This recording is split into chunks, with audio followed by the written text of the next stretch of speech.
The mahogany walls of the Kingston family library had witnessed generations of power transfers, but none quite like this. My brothers, Thomas and Edward, lounged in leather chairs worth more than my supposed monthly salary, sharing knowing smirks as the family lawyer droned on about Grandpa Richard's estate. As per the late Mr. Kingston's apparent wishes, Mr. Harrison adjusted his wire-rimmed glasses. The primary trust will be divided. 45% to Thomas, 45% to Edward, and 10% to Alexandra. Apparent wishes? I kept my voice soft, letting them underestimate me one last time. Thomas laughed, running his hand through his expertly styled hair. Come on, Alex. Did you really expect an equal share? You're the one who abandoned the family business to find yourself. Living in that tiny apartment, Edward added. Working as what? A clerk? If they only knew that tiny apartment was the penthouse of a building I owned, or that my clerk position was a cover for my role as CEO of one of the largest private equity firms on the West Coast. Actually, I opened my leather portfolio, not designer. They'd expect that. I have some questions about the trust's recent activities.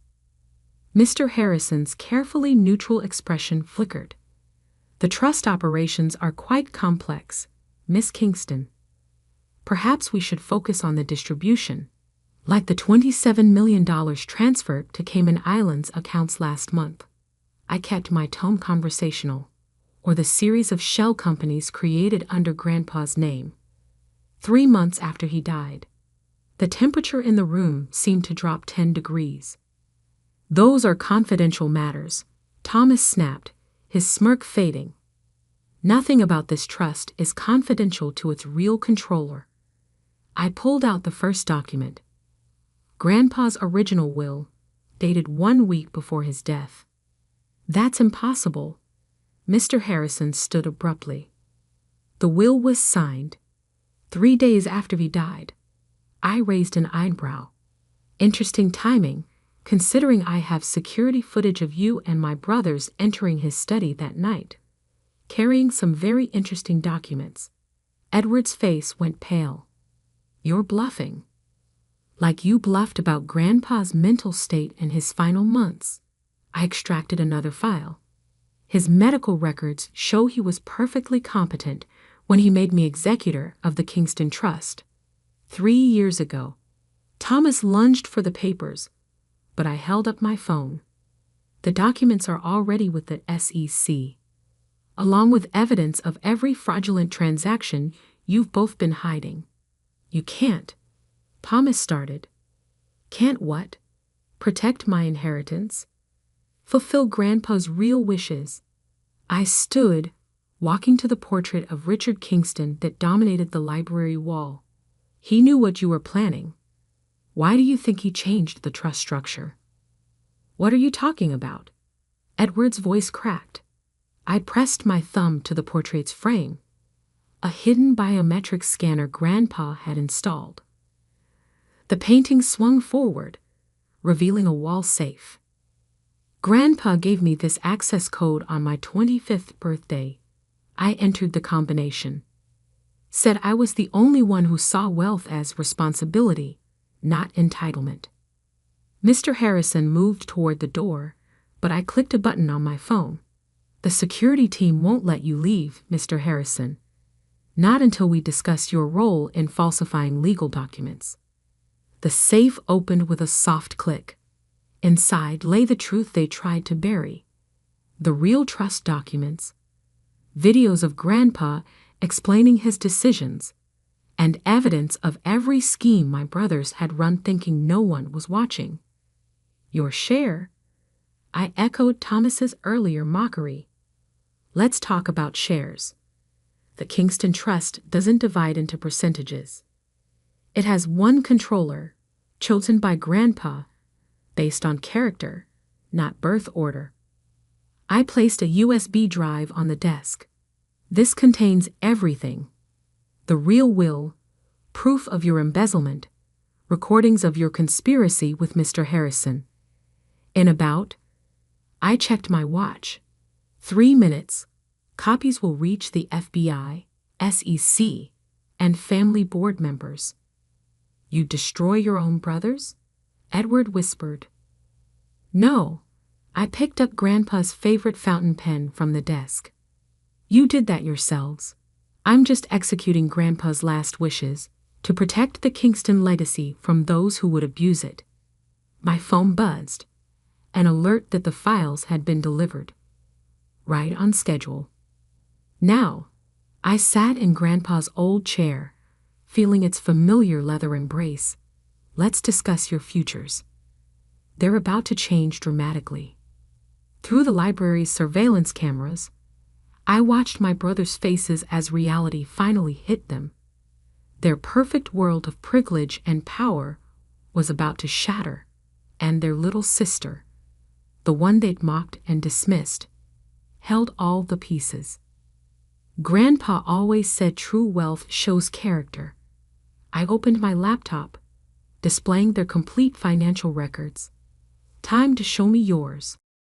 Outside the library windows, rain began to fall, washing away the last traces of their illusion of control. The real power had always been quietly waiting, watching, and preparing for this moment. And we were just getting started. The next morning, I sat in my real office on the 47th floor of Kingston Tower, the building my brothers thought was still controlled by their shell corporation. The rain had cleared, leaving the city gleaming like new money. My phone hadn't stopped buzzing since last night. Thomas, 2:13 a.m. We need to talk. This is insane. Edward, 3:45 a.m. You can't do this to family. Mr. Harrison's law firm, 4:30 a.m. Urgent matter regarding Kingston Trust. My executive assistant, Victoria, entered with my morning coffee and the latest trust reports. Your grandfather's private files have been transferred from the secure vault. And, she paused, your brothers are in the lobby. I checked the security feed. Thomas and Edward stood by the reception desk, their usual polished appearance notably disheveled. Thomas's Brioni suit was wrinkled, and Edward's hands kept fidgeting with his Rolex, the one he'd bought with embezzled trust funds. Let them wait 15 minutes, I said, opening Grandpa's personal journal, the one they never knew existed. Then send them up. The journal's pages contained everything: his observations of my brother's character flaws, his quiet mentoring of me, and most importantly, his master plan for the family legacy. 5 years earlier. Watch them, Grandpa had said, showing me the hidden cameras he'd installed throughout the family offices. See how they treat people when they think no one's looking. I'd seen it all. Thomas berating staff, Edward stealing from petty cash, both of them plotting to seize control once Grandpa was out of the way. But why show me? I'd asked. Because you're different. He'd smiled, touching the journal. You see people, not assets. That's why you'll protect this family's real wealth. Its soul. Present day. Victoria's voice interrupted my memories. They're on their way up. I opened my laptop, pulling up the trust's complete records. Every transaction, every scheme, every betrayal documented in meticulous detail. The office doors burst open. Thomas stormed in first, stopping short at the view. Edward followed, his eyes darting around the space that screamed old money and quiet power. This is your office. Thomas's voice cracked. But you said that I worked as a clerk. Amazing what people reveal when they think you're beneath them. I gestured to the chairs facing my desk. Sit. Listen, Edward started, about the trust. About the $43 million you've embezzled. I turned my laptop to show them the spreadsheets. Or the offshore accounts? The fake charities? The systematic theft from every company under trust management? Thomas straightened his tie. We can explain. Like you explained to Grandpa. I played a video on the wall screen. Security footage of them arguing with our grandfather 3 days before his death. Give us control now, Thomas's recorded voice demanded, or we'll have you declared incompetent. The color drained from their faces as they watched themselves threaten the man who'd built our family's empire. He recorded everything, I said quietly. Every conversation, every threat, every scheme. Then he showed me. Why you? Edward whispered. I opened Grandpa's journal to a marked page. Because I earned it. While you were stealing from petty cash, I was learning the business from the ground up. While you were threatening staff, I was building relationships. Grandpa saw everything. The trust, Thomas started, has been under my control for 5 years. I pulled up the original documents. Grandpa transferred everything to me gradually, watching how you'd react thinking you were still in line for control. That's why the quarterly reports, Edward's voice trailed off, showed what you expected to see. Yes, every successful transaction you thought you'd hidden was actually a test. One you both failed spectacularly. My phone buzzed. The family board was assembling for an emergency meeting, as planned. Now, I stood, straightening my channel blazer. No need to hide my success anymore. We have 15 minutes before I present the full audit to the board. Your choices are limited, but they do exist. Choices. Thomas laughed bitterly. You're destroying us. No, I corrected. I'm saving the family legacy from you. But Grandpa believed in redemption, even if he didn't trust you with power.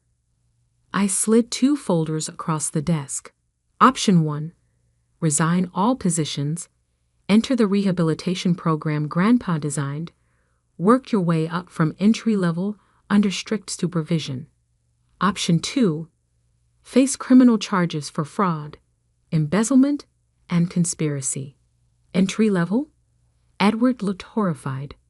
We're Kingstons. Exactly. I touched Grandpa's journal. And it's time you learned what that really means.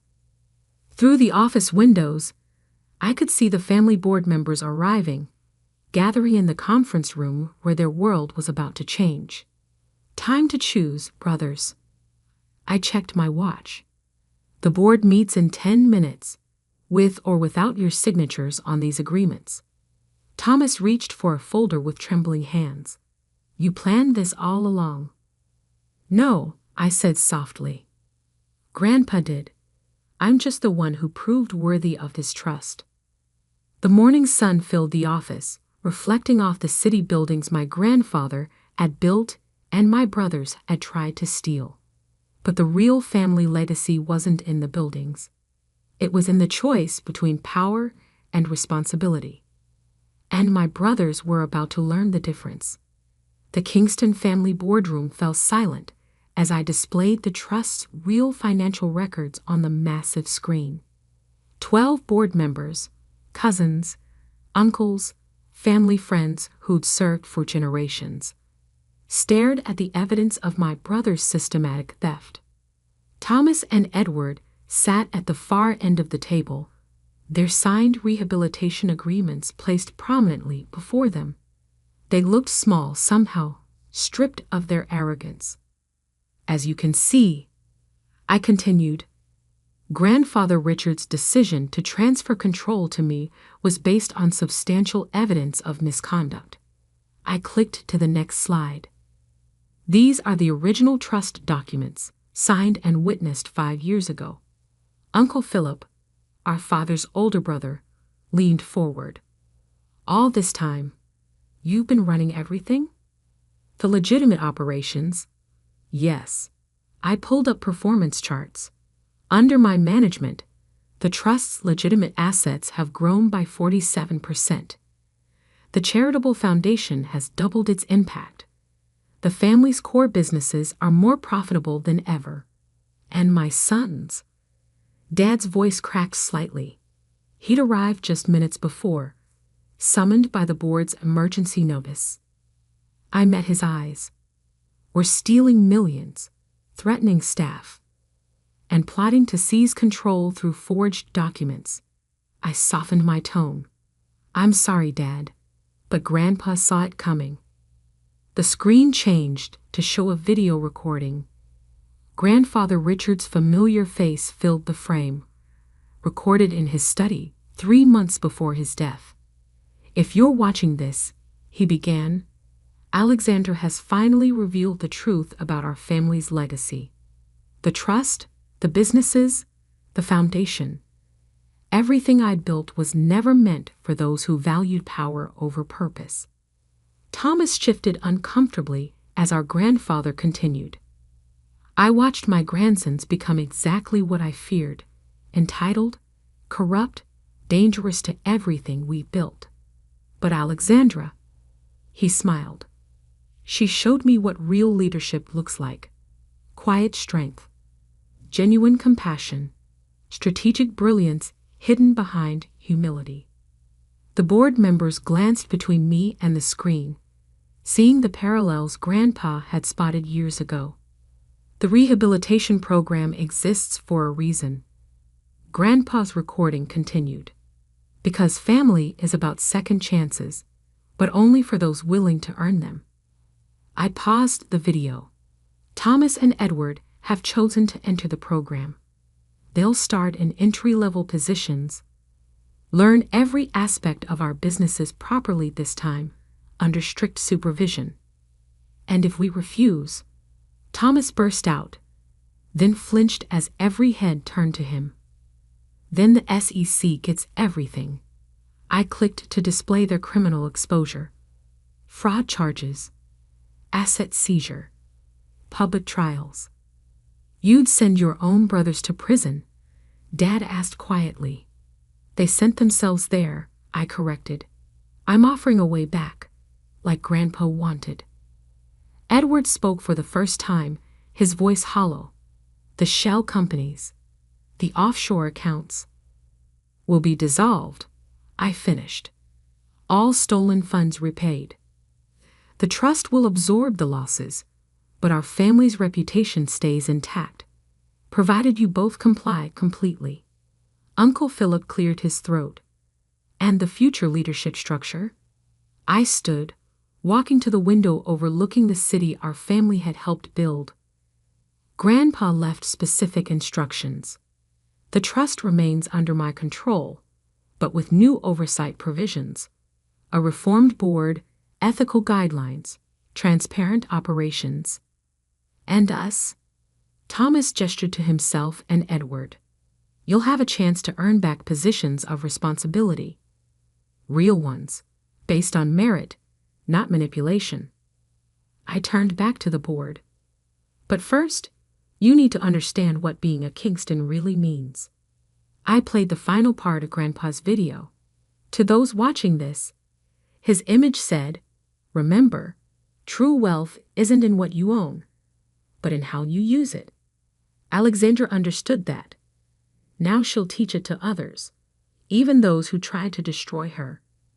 The screen went dark. Dad stood slowly.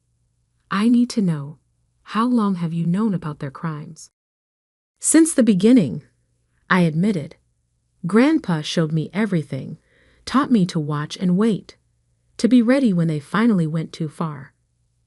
And now, Edward asked. I pressed a button on my phone. Security entered with boxes, my brother's personal items from their offices. Now you go to your new positions. Edward, you'll start in mailroom operations. Thomas, customer service. 6 months minimum at each level of the company. Weekly reviews, financial monitoring, counseling sessions. Like children, Thomas muttered. No, I corrected. Like employees who need to learn integrity, starting with honest work. The board members began gathering their things, the decision clearly made. The Kingston family had a new leader and a new direction. Alexandra. Dad touched my arm as others filed out. I should have seen. You saw what they wanted you to see, I said gently. We all have blind spots when it comes to family. Through the boardroom windows, I watched my brothers being escorted to their new positions. No corner offices, no executive privileges, just desks among regular employees, where they'd learn the business from the ground up. Grandpa would be proud, Dad said quietly. I touched the journal in my pocket. My grandfather's real legacy. Not the money or the buildings, but the wisdom to know what real power looked like. And the patience to wait until others learned it too. 6 months later, I reviewed the rehabilitation program reports on my desk. Edward Kingston. Mailroom performance review. Shows improved attitude towards staff. Learning basic operations. Notably apologized to Jane, receptionist, for past behavior. Requesting additional training in logistics. Thomas Kingston. Customer service evaluation. Initially resistant, but making progress. Successfully handled difficult client complaints. Beginning to understand value of frontline work. Stopped demanding preferential treatment. Victoria entered with my morning coffee and a stack of files. The trust quarterly numbers are in. We're up 12% since the restructuring. I nodded, opening my grandfather's journal to his last entry. Power reveals character, but so does powerlessness.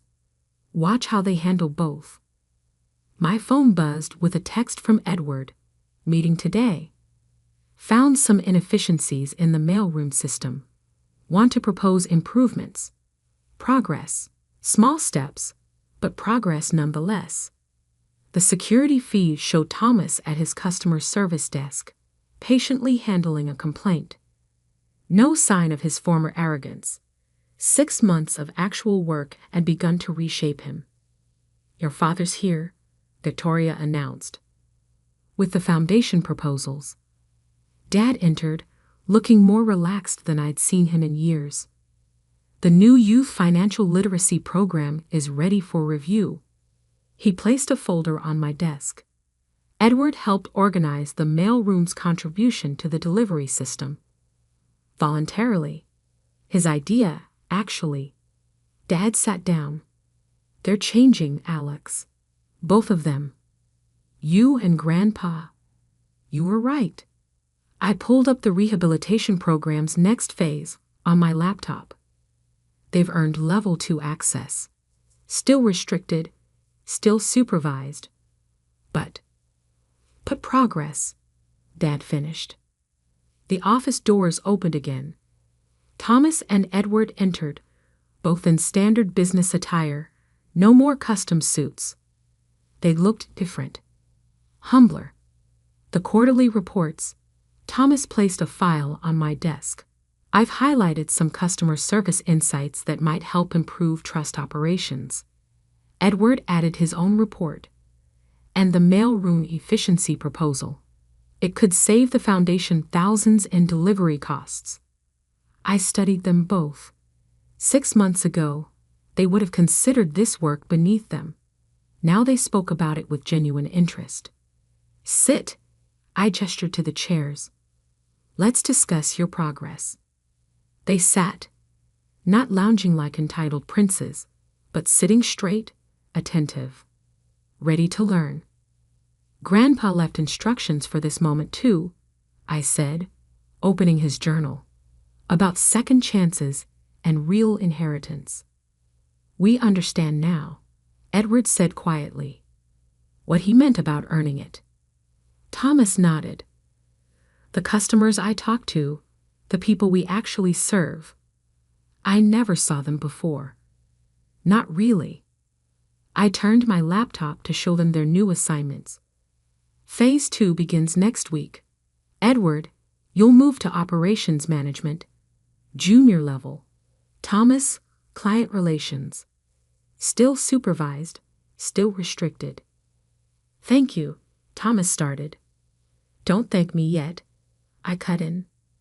The real test is just beginning. Grandpa believed power should be earned through service. Now you'll have a small taste of it back. Let's see what you've learned. Dad watched from the window as his sons absorbed the news. His eyes met mine, filled with understanding. This was what Grandpa had wanted, not just punishment, but transformation. The foundation board meets next week, I continued. You'll both present your efficiency proposals. Show them what you've learned about real value. They left with their new assignments, walking differently than they had 6 months ago. No swagger, no entitlement, just purpose. Victoria brought in the latest security reports. We still monitored them closely, but the last 6 months showed no attempts to circumvent restrictions, no secret meetings, no hidden agendas. Your grandfather's rehabilitation program, Dad said thoughtfully. It's not just about the money, is it? No, I touched the journal. It's about understanding what wealth is for, what the Kingston name should mean. My phone buzzed with messages from both brothers. Thomas, thank you, not just for the chance, but for stopping us before we destroyed everything. Edward, the foundation work, it matters. I get that now. I smiled, remembering Grandpa's words. Real power isn't in controlling others. It's in helping them find their best selves. Outside my office window, the city sparkled in the morning sun. The Kingston Empire stood stronger than ever, not just in assets, but in purpose. My brothers were learning. The family legacy was secure. And Grandpa's real inheritance, the wisdom to lead with both strength and compassion, had found its home. Ready for the foundation meeting? Dad asked. I picked up Grandpa's journal and my files, ready to watch them earn their second chance. Because sometimes the greatest power isn't in destroying those who wronged you. It's in showing them a better way to be. That was Grandpa's final lesson, and now it was my legacy to share.